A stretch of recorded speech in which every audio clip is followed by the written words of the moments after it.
Hey everyone, welcome back to the channel. Today we are diving into another exciting problem solving session. I'll break it down step by step so you can master it with ease.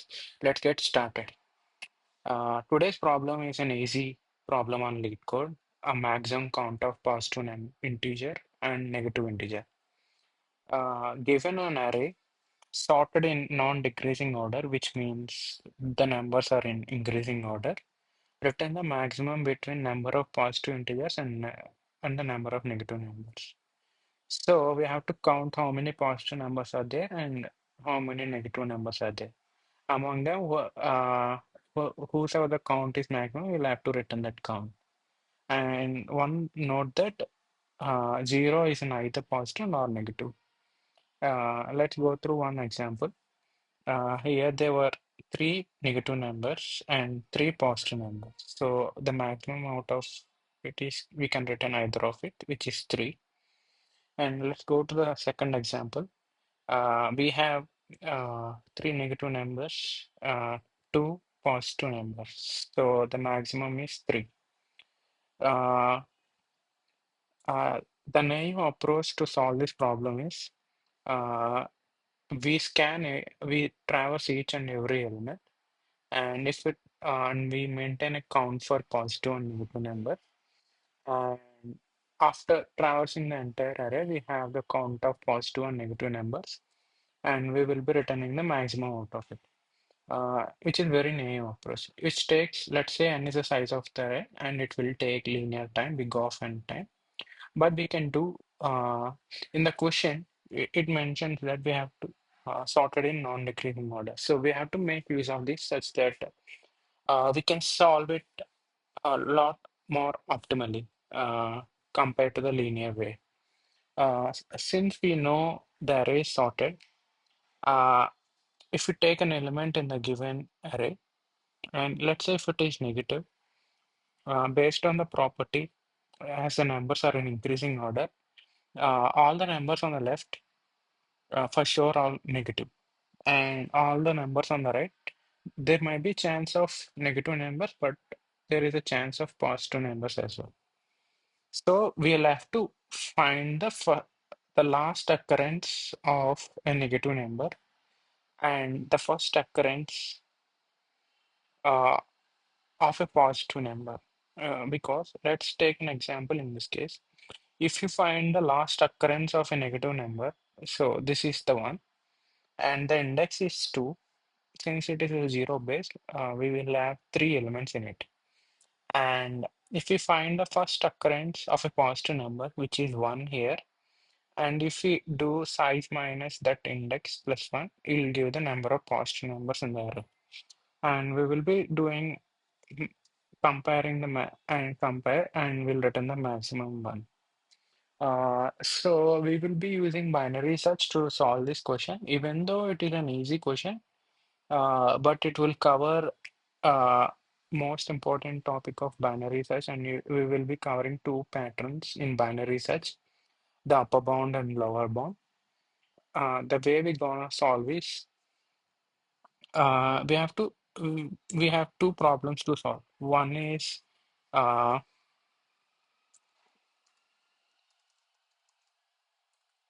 so given array is sorted,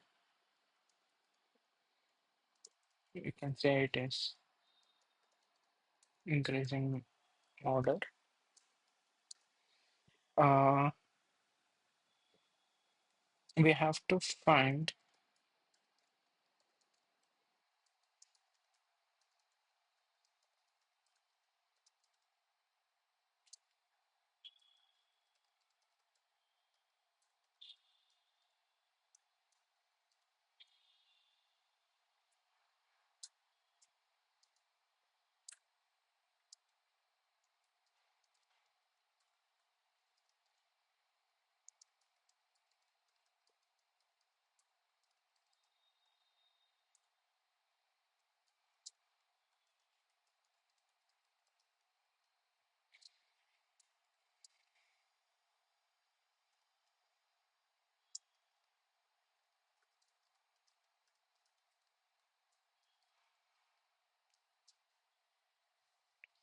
Uh, so uh, so we broken down the problem into subproblems, like find the last occurrence of a negative number and find the first occurrence of a positive number in a given sorted array. Right? We will be doing. Let's define two functions. Function two. Uh,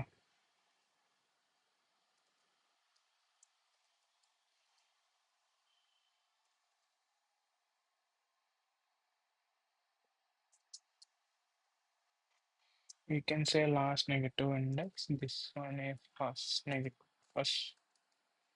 positive index. We can call this. Uh, we can rename this function as find last negative index, and this as okay. So we have two functions, and we will pass on the array. Okay. So let's first implement this first part using binary search. We will be returning an integer which represents the index. Uh, for the input of this method, we'll have none as an array. Uh, Start is equals to 0 and is equals to none start length minus 1, right? So we have these boundaries, so we'll have to find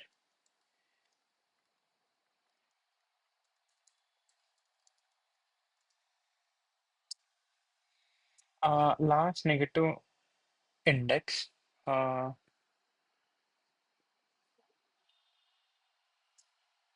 let's just say we would say uh,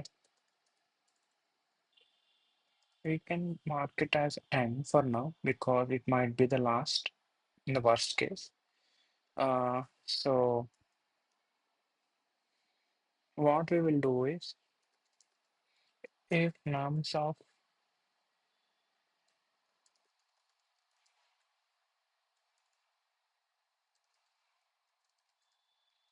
uh, we will change this to var instead of int to follow the same pattern everywhere. So start plus n minus start divided by 2. We can write this as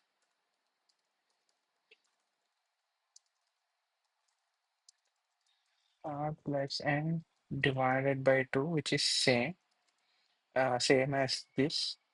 The only thing it is better than this one is if we do start plus n, and let's say these two numbers are very large, and if we do addition, the number will obviously increase. So there is a chance of overflow.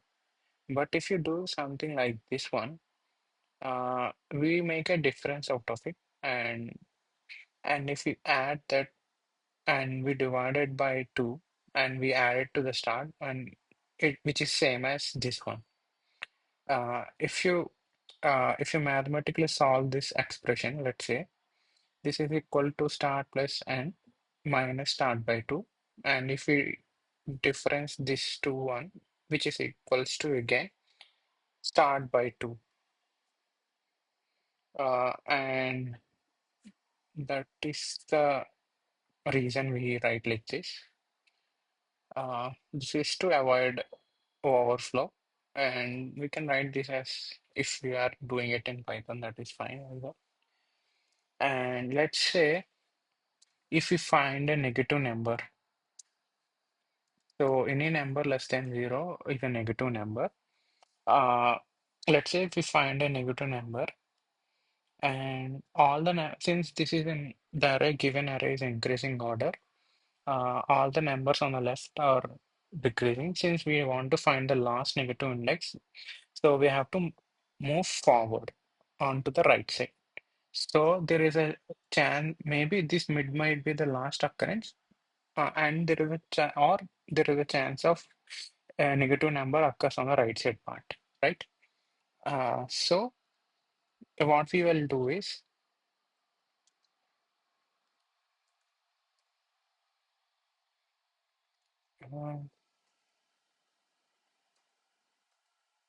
uh, so this might be the index, right? So we will mark this one, and we'll continue to set it on the right side.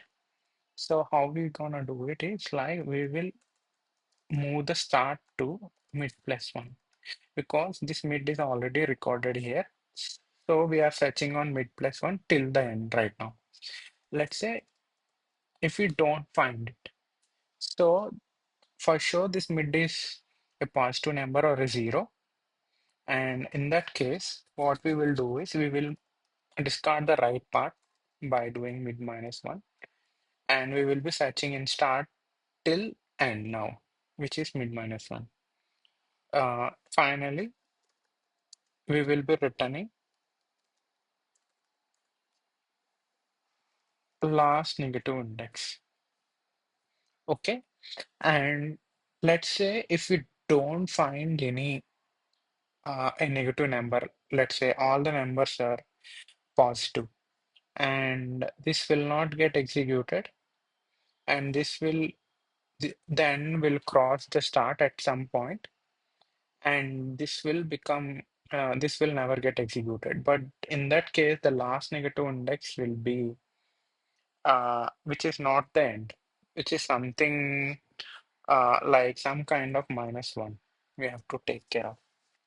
Uh, so because this represents that when this if is does not executed, uh, then this will be minus one. That is for the test case of if all the numbers are positive numbers or zero, it contains. Uh, so this is the implementation. Find the last negative index. Now we're gonna implement find the first positive index. So return type is int, and whenever you see a binary search problem, define the boundaries, and it should have a pattern like either increasing or a decreasing. And we will be doing mid, and based on the value, we will be setting the boundaries. And whenever there is a possibility of answer, we mark it with another variable on top of it, and we will continue searching on that spot. And if you are not able to find that part, decide on what will be the initial value this should be. So these are the main points. So boundaries, and to discard which part it should have an order in it should maintain a pattern like increasing or decreasing. And based on the truthness, we will move towards left or right. So these are the basic principles of solving a binary search problem. So this will be a standard template for any kind of binary search problem. And basically, we are finding the upper bound for a given uh, value. And we will be finding the lower bound in this case, which is find the first positive index. There can be possible answer from the right side one. We will be finding the lower bound here in this case. So we will be doing the same thing. First, we define the boundaries, because these are the boundaries, and we need a result which is find the first positive index. Let's say if we don't have any positive numbers in the given array, what will be the first positive index? We can define it as mark it as minus one, and based on the use case, like based on the result, we should be defining this one. It can be vary question to question. It is mainly depend on the problem statement. Here we are returning -1 because we need a maximum. So this -1 will result to the opposite one. Let's say if there are no, the array contains only zeros, and then the answer should be 0. So, but we are doing let's see how we can handle that case here. So. So this will contain the answer after processing the array. So we will be doing the same case like start less than or equals to, because each value in this boundary may contain an answer. So that's why we will be doing start less than or equal to, and the boundary 0 till, since it is a 0 based, we will be doing size -1. So this is the standard pattern we have to follow. It will be easy for you to do any kind of binary search. So let's calculate the mid. Same thing, start plus n minus start by 2, right? Now, if num greater than 0 and any number greater than 0 is a positive number, let's say if we encounter a positive number, on the right side, there might be still positive numbers. On the left side, there might be a positive number or also can be a negative number. So we definitely want to move towards the left because we want to find the first occurrence. And this mid can be the first occurrence. So first we will mark it with the mid and we will continue to search on the left part. How we do it, to search on the left part, we have to discard the right part, right? So we will be doing and equals to mid -1. Why? Because we already processed this mid. If this is the answer, so mid -1 covers it. If not, we will continue searching on the left part. And else we will be doing start is equals to mid +1. Uh, if it is a negative or a zero number, so we can discard the entire start from start to the mid. So that's why we'll be searching for the next part, start mid +1 to the end in this case. So now we have the indices, and now we have to count uh, how many positive and negative numbers with the help of last negative index and positive index. Since we have, we will define positive count. This will be last negative index +1, right? Since it is a zero-based index, we will add +1. That will give the count of, uh, so this will be a negative count, and var positive minus count. Um, since this is a first positive index and we were starting from somewhere in the middle till the end, right? So we want uh, the difference. So this will be like nums dot length minus first index +1. Whenever we're doing this kind of thing, try with some test case and decide on +1 or -1 or 0. We'll have to define. Let's say there is only one element and the positive index is 0 and number of positive numbers are 1 in this case. So the length is 1 minus the index is 0. So it will giving the actual count, right? So we don't have to do +1. So this is how we define this scheme. Now according to the problem, we have to return the maximum one. So we will be doing math.max of negative count.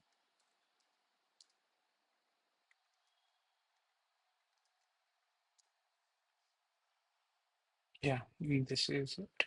Let's try to run the sample test case and see if there are any errors in the code, like compile errors or runtime errors. So let's run it. All the test cases were passed. And did you observe these cases, how these are handled? If since -1 are the indices, and when we are getting the count, we are doing, let's say, this last negative index is -1, and it will be become 0. And this can be the same length -1.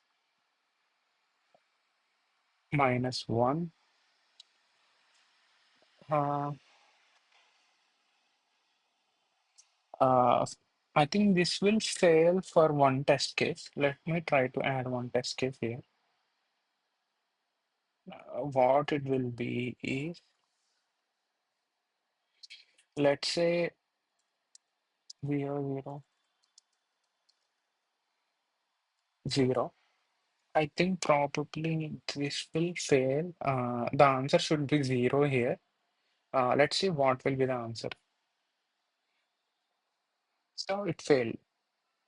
So in this case, to handle this kind of scenario, in finding the first positive index, this should be nums dot length.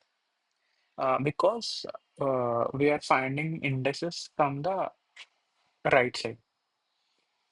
So if we do nums dot length, and if this is also nums dot length, it will be 0. So that case will be handled. We have to think of these kind of test cases, especially during binary set kind of questions. Even though we try to handle all the case here, we'll have to think like what happened if we don't find the answer in the lower bound case or upper bound case. We have to think of those kind of scenarios. That is another key point in binary search problems. Uh, uh, Keep a note, make a note on this template. Uh, this will be like an upper bound, this will be in a lower bound. Let's try to run now. Now it got passed. Now let's try to submit. It got accepted. And let's try to analyze time and space complexity. We are now we have two methods. Let's try come to that later. And we are not using any extra space. We're just using some constant space here. And even in the methods, we are not using any extra space. So the space complexity will be big of 1. And coming to the time complexity, uh, these three statements are constant, and we have two methods. Let's try to do analysis on this. We are having start and end. Let's say this will have an n, and what we are doing is every time we are dividing it by 2.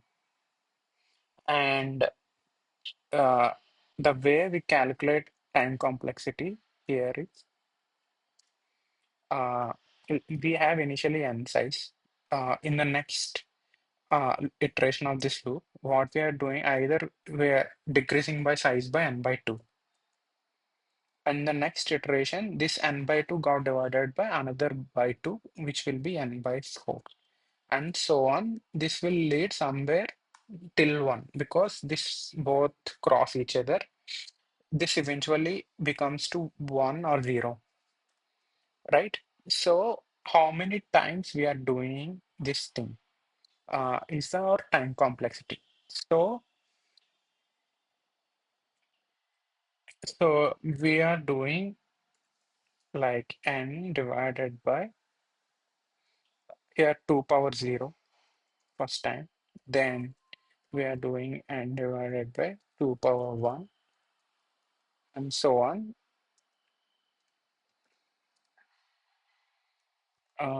N divided by 2 power some x, let's say. We have to find this x. This will be our time complexity, right? Uh, how we gonna solve this one is, If we do logarithmic operation on this one, it will be log base 2 of n, this expression. If we apply, this will become leads to sometime in it will reach to 1. So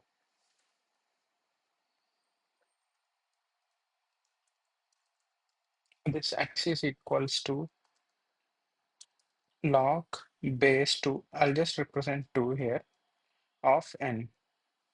This x is equals to how, that is n is equals to 2 power x, right? This expression at some point it will equals to 1. While keep dividing it. And if we apply log of n, logarithm of base 2 on both sides,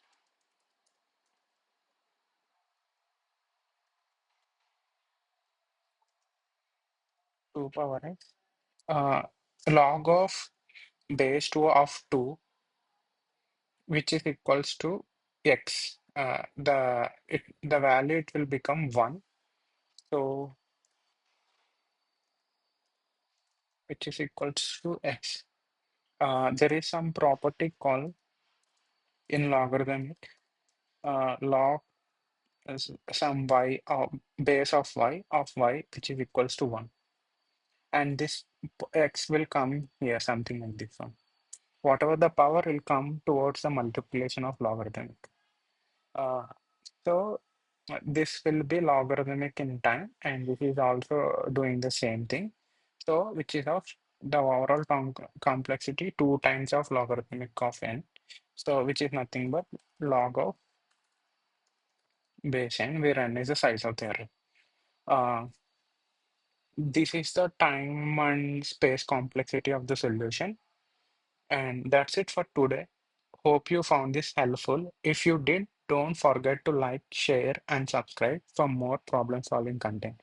See you in the next one. Keep coding and keep improving. Bye.